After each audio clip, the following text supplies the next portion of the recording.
یا نافدولتی لروجاوای کردستان و سوریه ریگا پر گرینگا و آنا هر بشکی و بن کنترول آلیه کی دایه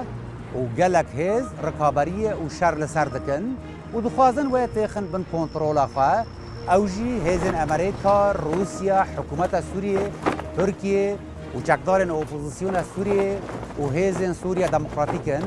هر آلیه کریا ام فور تیخ بن کنترول خواه آنجی بشکی زیاده تر کنترول بکه پیگاه وی آبوری و سیاسی لوی داره لباکور روجلات سوریه و هر وها لروجاوی باکور سوریه بهستر دبه درجاهی ریا ام فور جتل کوچر لروجلات سوریه حطانی لازقیه لروجاوی سوریه 676 کیلومترن در سال 1905 دا دست به چکرنا ریا ام فور هاتیه کرن او جالی روجلات سوریه جتل کوچر دا لسر سینور عراق دست بدکه و دقامشلو تلتمر عین عیسی بوزانیه هرما کوبانی منبج بابه حلب را در باستبه وش حلبه دچه سراقبه ادلبه حطانی کدگه جسر الشغور و لازقیه و دریای سپی یا ناوراست ریا ام فور یا ناف دولتی لباکور روجلات سوریه ده هر دو پارزگاه حسکه و رقای را در باستبه حتی کدگه پارزگاه حلبه و لجزیره حطانی و داره لمنبجه و بابجی جرا دبیجن ریا رودکو لروجاوای باکور سوریه جی هر سه پارزگاه حلب ادلبه و لازقیه به هفته گرید ده ریا ام فور درجاهی ریا ام فور جتل کوچر حتی قامشلو 85 کیلومترن جتل کوچر حطانی تلتمرجی 173 کیلومترن هر وها جتل کوچر حطانی بوزانی عین عیسی جی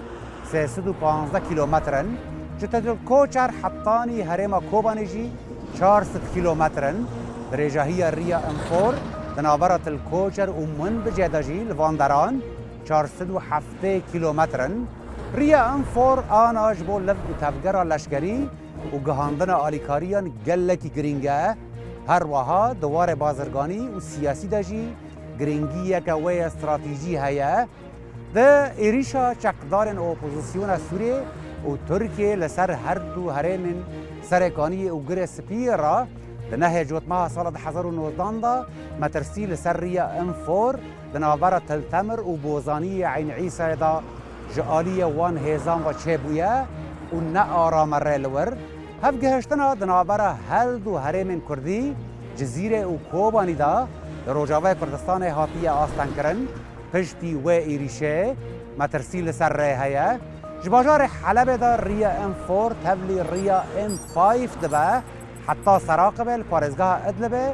که او ريجي حلب حما حمص شامه و درعه با اردن دا گريده ده لريا ام فور جي سراقبه جي ريا ام 5 دقته حتى جسر الشغور و لازقية دچه هزن که ريا ام فور كنترول دكنجي اون جتل كوشر حطاني تلتمر دبن كنترولا هزن سوريا ديمقراطيك دايا و هزن امريكي روسي وهيزن حكومة سوريا جي جخرا بكارتينين لور جتل تمر وحطاني بوزانية عين عيسى جي او هيلا جدا كرا دنابرا هيزن سوريا ديمقراطيك وچك دارن اوپوزيسيون سوريا وتركيا دا وبسرپرشتيا هيزن روسي كاروان سيفيلان جتل تمر حطاني بوزانية عين عيسى دچن اوتين لسر جبوزانية عين عيسى وحطاني عريمة لروجاوي منبجة نيزيكي بابا او دبن كنترولا هيزن سوريا ديمقراطيك تايا ريا ام فور لبابا جي او دبن كنترولا چكدارن اوپوزيسيون سوريا ين سر بتركيا بايا وش حلب جي حتى سراقبه او دبن كنترولا هيزن حكومة سوريا دايا جي سراقبه حطاني جسر شغور جي او دبن كنترولا چکدارن اپوزیسیون سوریه ین که ترکیه پشتگیری وان دکدایا و جسر الشغور جی حتی لازقیه جی او دبن کنترولا هیزن حکومت سوریه دایا ریا ام فور هیز و آلیین که ریا ام فور جتل کوچر حطانی حلب کنترول دکن دکارن باندوره لهرم کردی لروجاوه کردستان جی بکن جدیری که دا حتی قامشلو سرکانیه گرسپی کوبانی و گندن کردان لباکور بابه دکن و هر وها دکارن باندوره لسر داهات و سامان سروشتی لروجاوای کردستان بکن وکی بترول، غازه و داهات شاندنیه جه گنم و پنبو کپرانی وان سامان و داهاتان لسر آستا ولات سوریه جروجاوای کردستان نه به وی آوایی 6 هیز نافخه، ناف هریمی و ناف دولتی شر و رکابری لسر ریا انفور دکن و روجهلات و روج آوای ولات سوریه به هوا گرید ده لو ما هر هیز و آلیک دخوازن نقشه یا خواه لسر ریا انفور دریجتر و برفرهتر بکه